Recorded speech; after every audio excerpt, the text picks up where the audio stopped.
Hello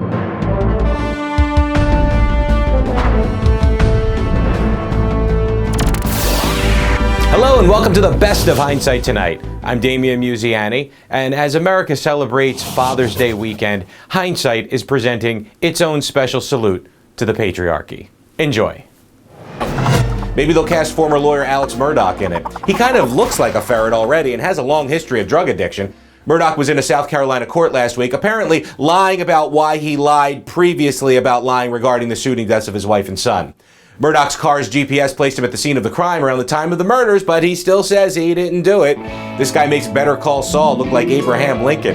Who'd he go to law school with, George Santos? Guess who else celebrated all weekend? Entertainer Bill Cosby was released from state prison in Pennsylvania after serving 3 years for sexual assault. And he wasted no time re-entering society, lining up venues for a new comedy tour. Hindsight has also learned that Cosby rented out an entire hotel to throw a big roofy-top pool party, complete with jiggly Jell-O Quaalude shots, circumcised pudding pops, and plenty of Coke to wash it all down. And how about this for sickness? Hoffman LaRoche, the makers of Rohypnol, just reported an all-time high stock value. That's enough to make anyone black out. Yet this new trauma for the 60 or so Cosby accusers that we know of, and undoubtedly many more, would most definitely be happening soon regardless. Cosby was just up for parole 5 weeks ago, and had he participated in rehab programs while incarcerated, he most likely would have been a free man already. All we can do is offer levity. That's why we fully endorse this, the Statute of Limitations quilt, sewn together using only Cosby sweaters to put the heat on bad actors everywhere and make them super itchy.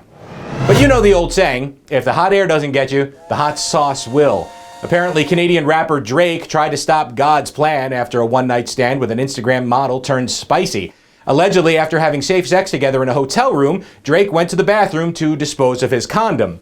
Later, the model did the Tootsie Slide over to the bathroom and tried to pour the contents of the condom into her vagina in an attempt to impregnate herself, as one does.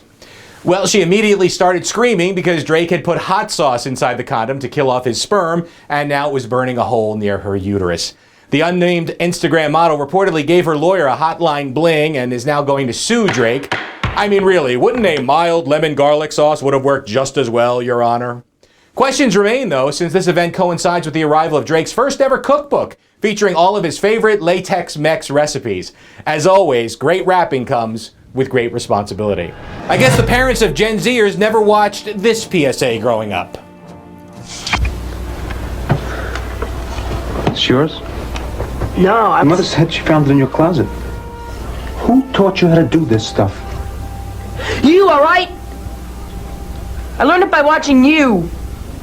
Yeah, so says Christian King Combs to his rap mogul daddy Puffy in the wake of his own sexual misconduct allegations. In a lawsuit filed in LA, a woman alleged that Junior Puff drugged and then sexually assaulted her on a boat 2 years ago. We can already picture Bill Cosby getting his pudding pop ready. On a boat next time. Smart.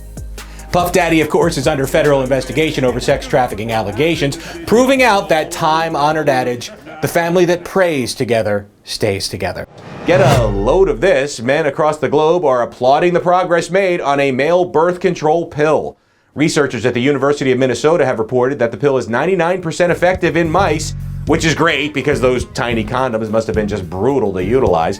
But let's not be premature here. There is still testing needed to be done on humans before Drake can finally travel to hotels without hot sauce in his pants anymore.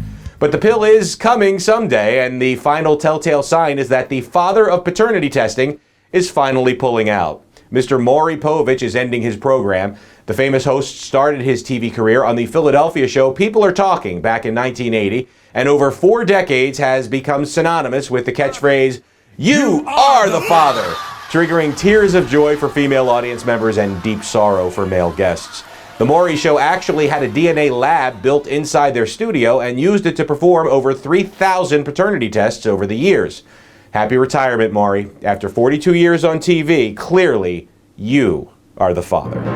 And that's your news. Please like, comment, subscribe, and I'll see you next week with Fresh Hindsight.